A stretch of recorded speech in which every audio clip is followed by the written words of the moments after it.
PKG tidak lengkap tanpa kita mengkaji tentang sejarahnya terlebih dahulu.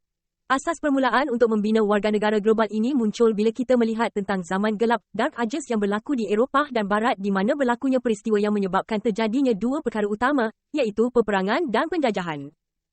Oleh itu PKG merupakan suatu pendekatan yang perlu diusahakan terhadap pembentukan generasi baharu global yang hidup dengan mementingkan aspek keamanan, kemakmuran dan hubungan sosial yang lebih baik untuk masa akan datang. Pertama sekali, mari kita lihat dari sudut peperangan. Peperangan merupakan konflik terancang yang lazimnya berpanjangan di antara dua atau lebih negara atau aktivis bukan negara.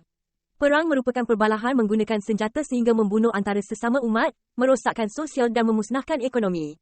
Peperangan merupakan hal yang tidak diinginkan oleh setiap umat dan merupakan pertikaian yang seharusnya dapat dielakkan. Ketiadaan perang membawa kepada keamanan. Contohnya, melalui peperangan telah menyebabkan berlaku pembunuhan beramai-ramai terhadap umat manusia. Sejak 1942, kem-kem di Auschwitz menjadi lokasi pembunuhan yang dikelolakan secara sistematik. Sekitar 80% daripada tahanan baru yang tiba di sini terus dihantar ke kamar gas beracun. Mayatnya kemudian dibakar di bilik-bilik pembakaran. Pada 1943, bilik tambahan dioperasikan di kompleks Auschwitz Birkenau. Mereka menguji keberkesanan bilik-bilik gas dan bilik pembakaran mayat terhadap sekelompok tahanan. Setelah dibunuh di bilik gas yang diisi dengan gas Zyklon B, tubuh lelaki, wanita dan kanak-kanak dibakar dan abunya dibuang di tasik sekitarnya. Peristiwa ini merupakan peristiwa pembunuhan oleh tentera Nazi terhadap bangsa Yahudi di Eropah kerana dianggap tidak berguna. Anggaran jumlah korban Holocaust di Auschwitz sekitar 5 juta orang dan majoritinya ialah bangsa Yahudi.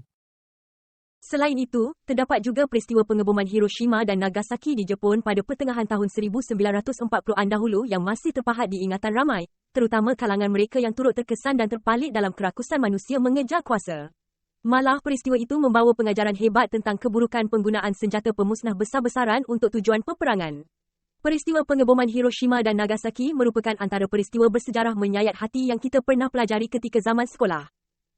Pengeboman Hiroshima dianggarkan telah meragut nyawa kira-kira 70,000 orang akibat kesan serta-merta ledakan atom itu. Manakala di Nagasaki, kira-kira 40,000 hingga 75,000 orang terkorban serta-merta.